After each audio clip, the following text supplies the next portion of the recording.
Depois do Natal, abri meu cofre. O dinheiro de emergência tinha sumido. Meu pai disse com naturalidade: demos para sua irmã. Ela vai começar uma família. Minhas mãos ficaram geladas. Naquela mesma noite, liguei para meu advogado. Pela manhã, alguns e-mails foram enviados. Certas contas, revisadas. À tarde, minha irmã me ligou, em pânico: o que você fez? Respondi apenas: talvez seja bom você checar sua caixa de entrada. Esse Natal era para ser tranquilo. Foi a primeira vez que fui um anfitrião não por vaidade, mas porque achei que, se eu trouxesse calor humano, talvez eles se lembrassem de como se faz isso. Eu cozinhei, limpei, comprei presentes para sobrinhos que mal lembravam meu nome. Meu pai ficou à cabeceira da mesa, imóvel como uma estátua. Minha irmã desfilava pela casa tirando fotos para postar. Minha mãe sussurrava atrás dos guardanapos, ocupada demais para perguntar como eu estava. Ninguém agradeceu. Nem pela comida, nem pela casa, nem por deixá-los ficar mais 2 noites quando o encanamento quebrou. Eu sorri. Deixei passar. Pensei: se eu não fizer disso sobre mim, talvez eles me vejam mesmo assim. Mas não viram. Fui abrir o cofre só quando todos já tinham ido embora, quando as últimas agulhas do pinheiro foram aspiradas e as taças empilhadas na lava-louças. Não por desconfiança, por hábito. Era só algo que eu fazia. A combinação girou, a porta abriu, e o cofre estava vazio. 14 mil dólares. Não era aposentadoria nem investimento. Era segurança. Dinheiro para caso o mundo se esquecesse de mim. E ele esqueceu. Não gritei. Não chorei. Fiquei parado, olhando o espaço vazio como se ele fosse me pedir desculpas. Foi quando meu pai apareceu, enxugando as mãos num pano de prato, como se morasse ali. Demos para sua irmã, repetiu, sem culpa. Ela vai começar uma família. Minhas mãos ficaram frias. Não. Nós pegamos emprestado. Ela precisava. Nem sequer me avisaram.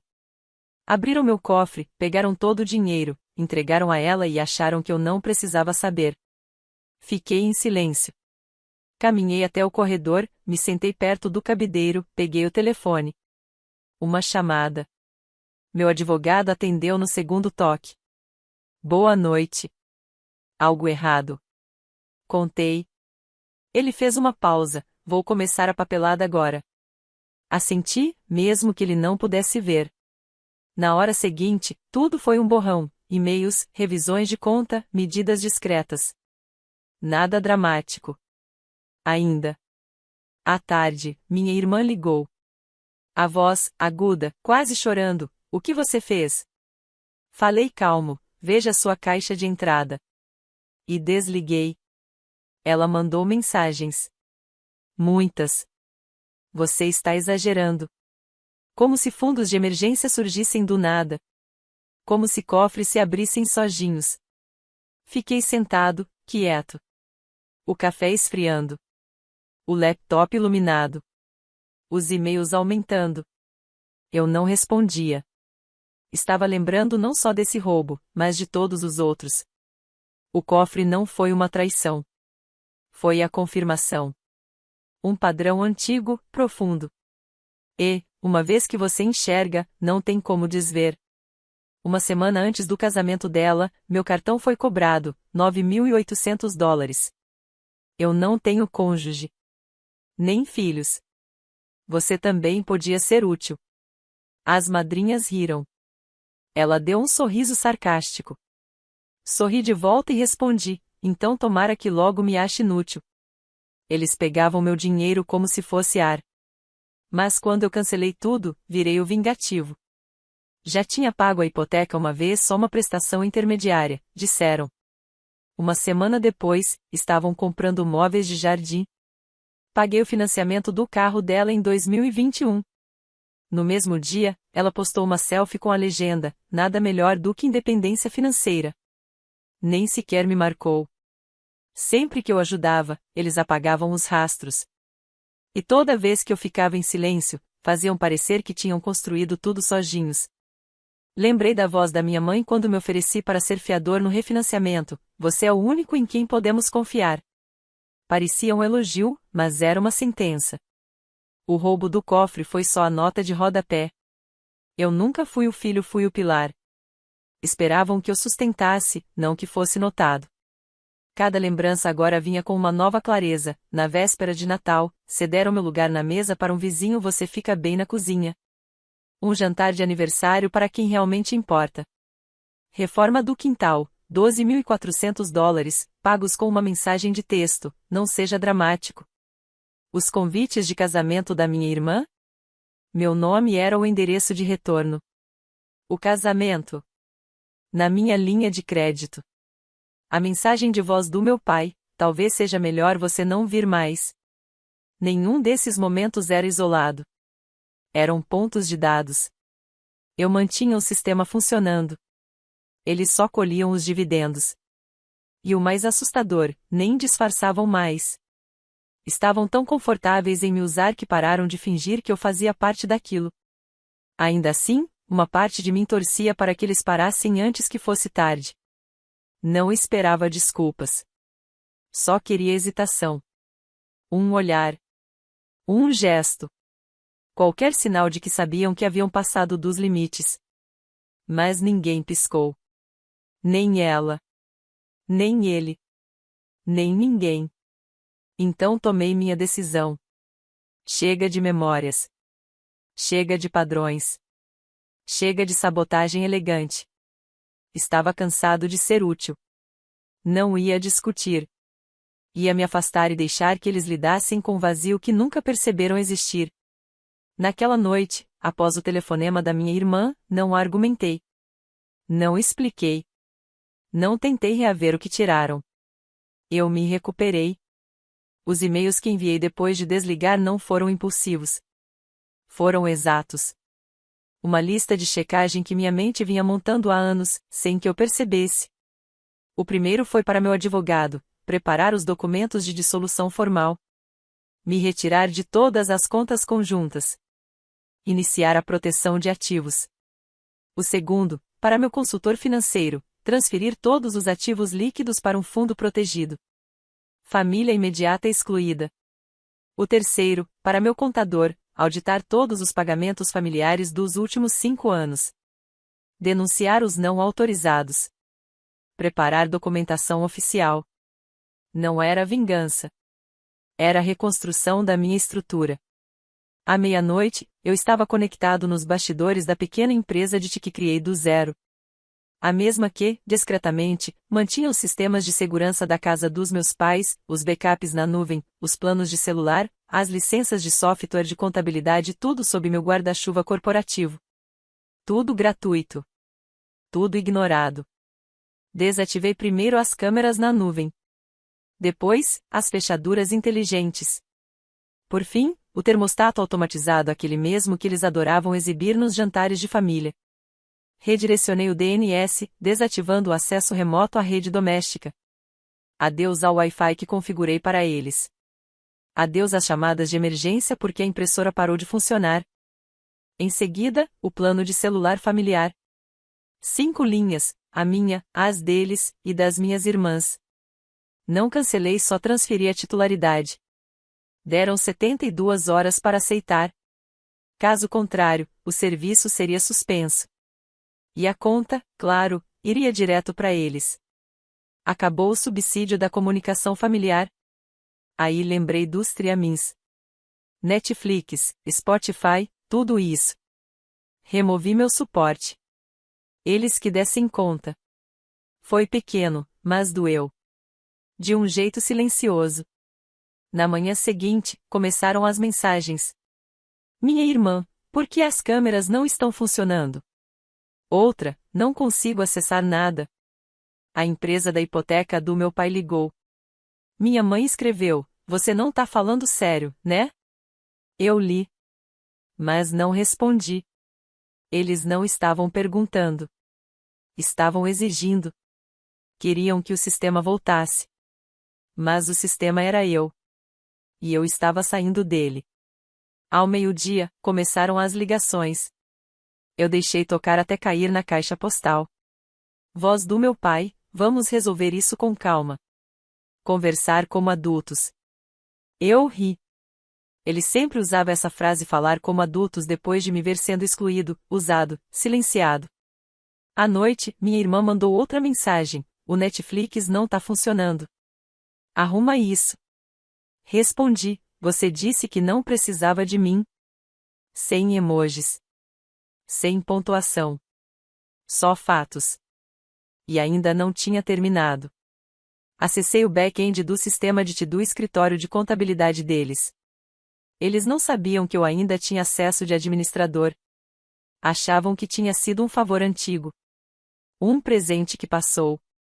Mal sabiam que era minha empresa que, até então, mantinha o firewall, os backups criptografados e as licenças em dia. E o domínio? Estava no meu nome. Desativei a licença principal. E enviei o aviso. A manutenção pro bono do sistema está encerrada. Contatem seu novo provedor de TI para continuidade. Saí. Esperei. 30 minutos depois, as mensagens de voz dobraram. Na manhã seguinte, recebi ligação da clínica do meu tio também hospedada na minha infraestrutura. Estavam em pânico. Sem acesso a prontuários. Sistema de faturamento offline. Nada funcionava. Mas eu não quebrei nada. Não causei danos. Apenas parei de sustentar. O andaime caiu, porque nunca foi deles. Era meu. À tarde, minha prima Elie mandou mensagem: você puxou tudo mesmo? Respondi: eu puxei a mim. O resto caiu sozinho. Ela não mandou mais nada por texto. Ligou. Nossa primeira conversa em um ano. E me contou o que eu já imaginava: meus pais estavam tentando reescrever a história. Diziam que eu tinha surtado. Que eu estava com inveja. Que era instável. O de sempre. Mas Elie não acreditou. E ela não era a única. Enviei as provas. Documentação, registros, cópias. Para quem realmente precisava saber. Não foi por despeito. Foi por precisão. Não acrescentei opinião. Só fatos. Enviei os logs de auditoria, os registros de pagamento, as capturas de tela com meu nome no sistema. E uma nota simples: só quero que você saiba a verdade. Resposta não necessária. Naquela noite, meu pai mandou uma mensagem. Você já deixou seu ponto claro. Já chega. Mas não se tratava de fazer um ponto. Era sobre quebrar o ciclo. Revoguei o acesso ao depósito da família, aquele que venho pagando discretamente há 3 anos. Lá estavam guardadas as ferramentas vintage do meu pai e todas as decorações de Natal que eles adoravam exibir. Aluguel cancelado. Fechaduras trocadas. Depois, liguei para a empresa da hipoteca e pedi a retirada do meu nome como consignatário do refinanciamento. O atendente fez uma pausa. Você entende que isso pode iniciar um processo de execução? Entendi. Confirmei. 3 horas depois, minha mãe mandou mensagem. A empresa gritou: arruma isso. Sempre essa palavra, arruma. Não respondi. Transferi todos os fundos restantes da conta de emergência compartilhada para um novo fundo só meu. Bloqueado. Seguro. As mensagens começaram a aumentar. Minha irmã: você está exagerando. Minha mãe: família é tudo que você tem. Fiquei olhando para essa última por um tempo. Depois respondi: eu tinha uma família. Não faço mais parte disso. Desliguei o celular. No dia seguinte, liguei para meu advogado. Pedi que iniciasse o processo de dissolução legal de qualquer vínculo com as empresas da família. Não queria responsabilidade residual. Nada que me prendesse à estrutura decadente deles. Ele, sempre metódico, perguntou: você quer enviar um aviso formal de rescisão? Respondi: não. Deixe eles sentirem o silêncio. Deixe eles verem como é quando o andaime some. Quando a pessoa em quem construíram tudo simplesmente vai embora. Quando ninguém atende. Quando as senhas falham. Quando a rede de segurança some. E, pela primeira vez, eu não me senti culpado. Não por ir embora. Não por deixar desmoronar o que nunca foi meu. Não por finalmente soltar o peso que me obrigaram a carregar. Eles não perderam um filho aquele dia. Perderam o sistema. E eu não estava reinstalando nada. Acordei com o celular vibrando sem parar. Não dezenas, centenas de ligações, mensagens, notificações de voz. Todas das pessoas que eu cresci chamando de família. Todas em pânico. Cada mensagem era como um disparo. Minha mãe, tudo em caps lock, sem pontuação. O que você fez? Estamos sofrendo, por favor arrume isso antes que pior. A mensagem de voz do meu pai era um despejo de raiva. Você é ingrato. Depois de tudo que fiz por você, faz isso? Espero que. E deixou no modo repetir. O grupo da minha irmã mandou mensagens em massa para os parentes. Ele está agindo irracionalmente. Se afastou de todo o apoio. Não confiem nele. Marcado como urgente. 12 checagens azuis. Eles acharam que se gritassem alto bastante, alguém cederia. Mas o silêncio é a acusação mais poderosa. E eu aprendi a dominá-lo. Naquela manhã, li a sequência. Mensagem insistente da minha irmã. Pare com isso ou vou divulgar suas informações privadas. Ameaças legais. Advogados falando pelos meus pais. Exigindo o restabelecimento dos serviços. Tentando cancelar transferências. Apelos emocionais. Suas sobrinhas estão assustadas. Estamos em apuros. Precisamos da nossa casa de volta. Tudo esperado. Tudo calculado. Mas tudo vindo do mesmo lugar, medo. Medo de serem responsabilizados. Medo de perder o que tomavam como garantido. E eu? Eu não respondi. Eu não discuti. Só observei. Uma hora depois, meu advogado encaminhou a notificação oficial de cessar e desistir recebida do advogado da minha irmã. Exigiam que eu interrompesse qualquer suspensão de serviço ou enfrentaria uma liminar e consequências legais não especificadas. Meu advogado foi direto. Eles podem entrar com o processo. Vamos ver se conseguem. Tudo que eu havia feito era legal, documentado, justificado. Recostei-me, coração firme. A tempestade tinha começado, mas nem toda tempestade vem com trovões. No meio da tarde, eles começaram a mobilizar aliados. O tio Chris, o banqueiro amigo da família, me mandou mensagem. Você sabe que os custos jurídicos vão falir todo mundo. Pensa bem. Minha tia começou a postar indiretas no Facebook sobre valores de família, insinuando que eu era tóxica, egoísta, imatura. Estavam nervosos e unidos pelo medo. Tentaram assumir o papel de vítimas. Mas eu já havia publicado os documentos. Enviei versões seguras dos registros de auditoria e transcrições para um Dropbox jurídico, acessível apenas a uma parte neutra. Tudo com transparência, cada transação, cada revisão, cada e-mail com data, hora e comprovação. Então veio o barulho. Não era exatamente mídia, eram boatos. Pessoas conhecidas me ligando com detalhes distorcidos. Amigos dizendo que estavam recebendo prints e áudios de grupos de família. Meu mundo virou a novela deles. Naquela noite, o tom cresceu. Recebi um e-mail do advogado da minha mãe exigindo uma liminar de urgência, indenização, danos morais. Depois, a carta do meu pai alegando sofrimento emocional, danos à reputação, quebra de confiança. Colocaram tudo em cima de mim. Revestiram de amor. Só fizemos isso para ajudar ela a começar. Nunca foi para te machucar. A velha narrativa. A versão deles. Demos o dinheiro, e ele nos expôs a sangue frio. A pressão aumentava. Mas o fundamento era frágil. Eles arrombaram meu cofre. Tomaram meu dinheiro. Me cortaram fora e agora me acusavam de rebelião. Olhei minha caixa de entrada, lotada de exigências. Encaminhei tudo para meu advogado com uma única resposta. Sob análise. Meus próximos passos seguirão orientação jurídica. Até lá, mantenho minha decisão. A infraestrutura caiu. A confiança também. Não coloquei assinatura. Não suavizei o tom. Não havia mais espaço para gentilezas. Mais tarde, minha irmã escreveu: se você realmente se importasse com a família, não usaria a tática legal. Você devolveria. Parei. Digitei. Devolvi tudo. Você aceitou. 2 vezes.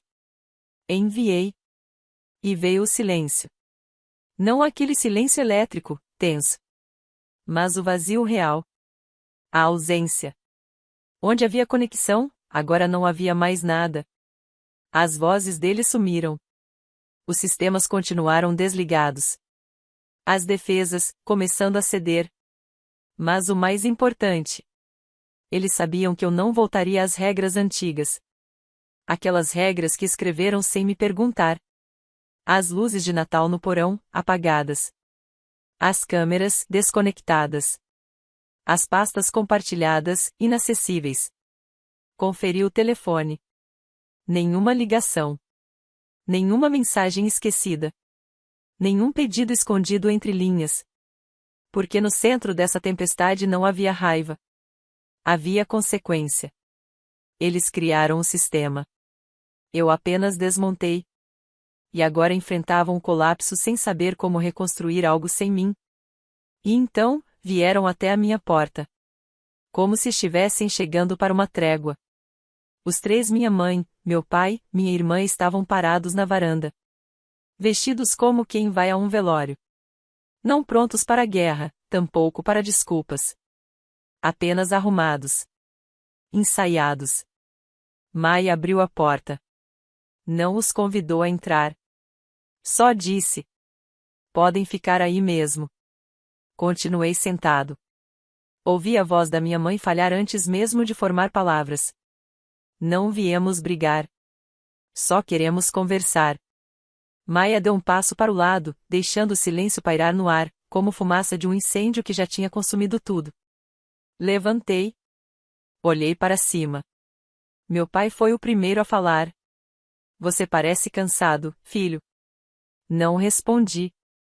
Minha mãe tentou em seguida, com a voz treinada, mas trêmula. Cometemos erros. Nunca deveria ter chegado a esse ponto. Você cortou tudo. Não precisava ser tão definitivo. E então veio a frase. Aquela que todos estavam esperando para dizer. Precisamos de você. Não foi sentimos sua falta. Nem estamos arrependidos. Foi precisamos. Como se eu ainda fosse uma ferramenta. Um recurso. Uma solução. Dei um passo à frente. Maia ficou ao meu lado, firme. Vocês não precisam de mim. Vocês precisam do que eu dava. E isso acabou. Meu pai apertou o tom. Essa família se desfaz sem você. Isso aqui não é uma família, respondi. É um modelo de negócios. Minha irmã avançou, irritada. Então você vai jogar tudo fora, por causa de uma noite ruim? Ri. Uma vez só. Seco. Uma noite? Foram 20 anos. Vocês me trataram como reserva.